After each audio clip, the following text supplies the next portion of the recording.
was this particular book, Man's Search for Meaning.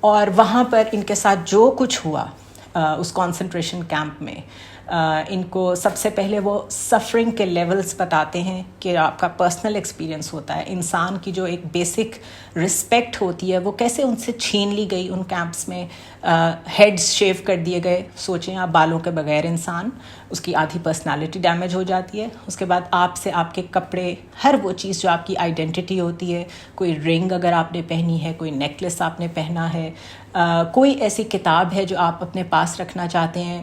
اگر کوئی مسلمان ہوگا وہ شاید اپنے پاس جیل میں جاتے ہوئے قرآن پاک رکھنا چاہے گا، کوئی یہودی ہوگا وہ اپنی کتاب رکھنا چاہے گا، بٹ وہ ڈپرائیو کر کے ہر چیز سے آپ کو ایک ایسی جگہ پر لے جاتے ہیں جہاں پہ اگر تو آپ اتنے ہیلدی ہیں کہ آپ ان کی مرضی کا کام کر سکیں. اور کام کیسا تھا؟ Total labour.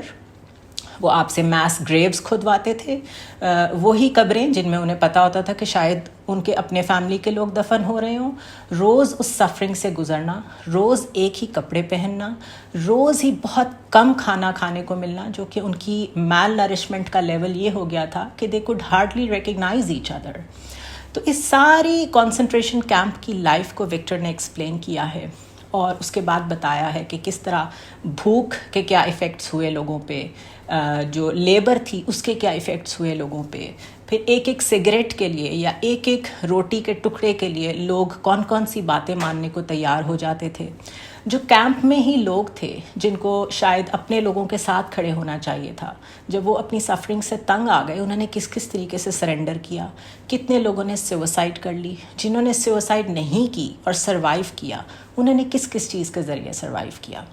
تو اس بک میں ایک پوری دنیا ہے کہ ایک ہی جگہ ہے، وہاں پہ سارے ایک جیسی سفرنگ سے گزر رہے ہیں، اور اس میں سے نکلنے کے بعد کچھ لوگ وکٹر کی طرح دنیا کی بیسٹ بکس لکھنے میں کامیاب ہوئے، جس نے لوگوں کو ہیلپ کیا to understand themselves, human misery کو انڈرسٹینڈ کرنے کے لیے اپنا رول پلے کیا. لیگو تھراپی کے نام سے انہوں نے ایک تھراپی بھی انٹروڈیوس کرائی جو کہ سائیکو تھراپی ہے. اس کے علاوہ انہوں نے یونیورسٹیز میں جا کے لیکچرز دیے، بے تحاشا کام کیا جس سے ہیومن انٹیلیجنس اور ہیومن ایموشنز کو ہیلپ ہو سکے. وہیں سے نکلنے کے بعد لوگ اتنے نگیٹو بھی ہو گئے کہ انہوں نے سوچا کہ جو بھی جیو نہیں ہے وہ ہمارا دشمن ہے. تو ڈفرینٹ رویے ایک ہی جگہ سے گزرنے کے بعد کس طریقے سے سامنے آتے ہیں، بیسٹ ایکسپلینڈ ان دس بک. اس بک کو ایکسپلین کرنے کے لیے ایک ویڈیو بالکل کافی نہیں ہے، اس لیے میں نے یہ آپ کو صرف اس کا انٹروڈکشن دیا ہے. اس کے ڈفرینٹ پارٹس ہیں، ایک دو اس کی جو ٹرکس ہیں. ایک تو میں آپ کو دکھا دوں کہ ہاؤ آئی ریڈ بکس. ہمیشہ کیونکہ آپ کی میموری شارٹ ہوتی ہے، آپ کو تھوڑے عرصے میں ایک کتاب بھول جاتی ہے، آئی آلویز ٹرائی کہ میں اس کے نوٹس ضرور لکھوں، ہینڈ ریٹن نوٹس، اپنے ہاتھ سے نوٹس لکھیں.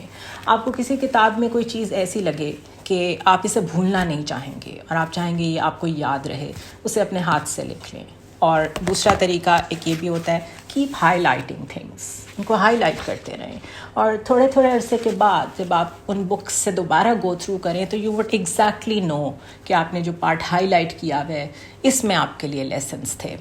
اور تیسرا طریقہ یہ ہے کہ آپ ایک اور ڈائری لے لیں اور اس میں ہر بک کی ایک چھوٹی سی سمری بنا لیں.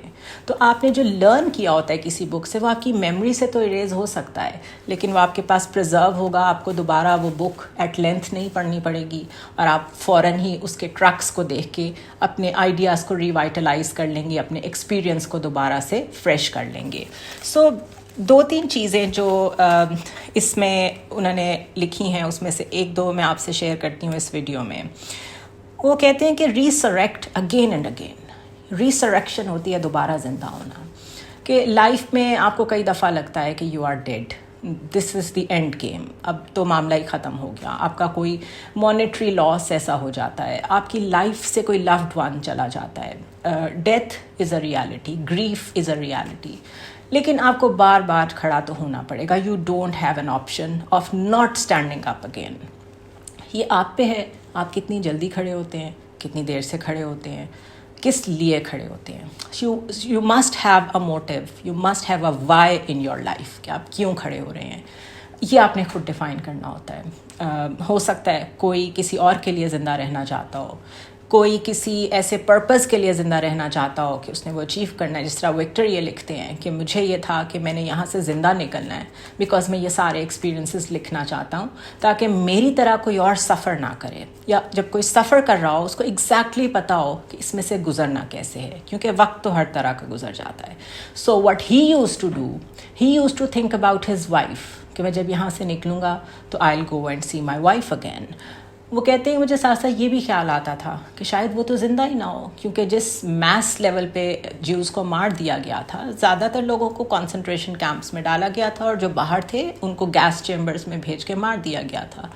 تو انہوں نے کہا پھر بھی میں نے چوائس کی کہ میں یہ سوچنا چاہوں گا کہ مائی وائف از الائیو اور میں یہاں سے نکلوں گا تو she will be the first person I want to سی.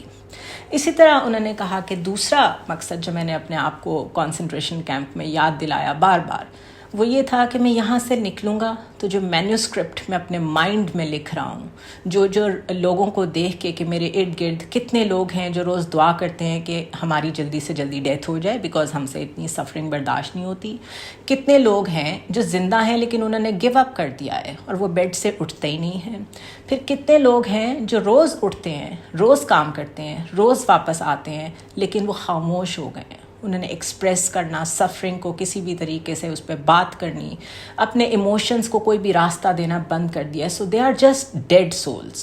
تو اس سب کو میں لکھنا چاہتا ہوں اور اس کی بیس پہ میں ہیومینٹی کو ہیلپ کرنا چاہتا ہوں. تو his wife and this manuscript جو وہ لکھنا چاہتے تھے, یہ ان کا وائی تھا ان لائف کہ why he has to stay alive. یہ بہت میرے خیال ہے بہت ہی حوصلے کی باتیں ہیں کہ آپ اپنی سفرنگز لوگوں کے آگے کھول کے رکھتے ہیں, لیکن اس سے بڑی انسانیت کی خدمت ہو بھی نہیں سکتی. بیکاز آج تک جتنا سروائیول لٹریچر لکھا گیا ہے اور لوگوں نے ریہیبس میں اور ڈفرینٹ کنڈیشنز میں لاسز کے بعد دوبارہ جو اپنے آپ کو کھڑا کیا ہے, اس میں اس سروائیول لٹریچر نے بہت ہیلپ کیا ہے.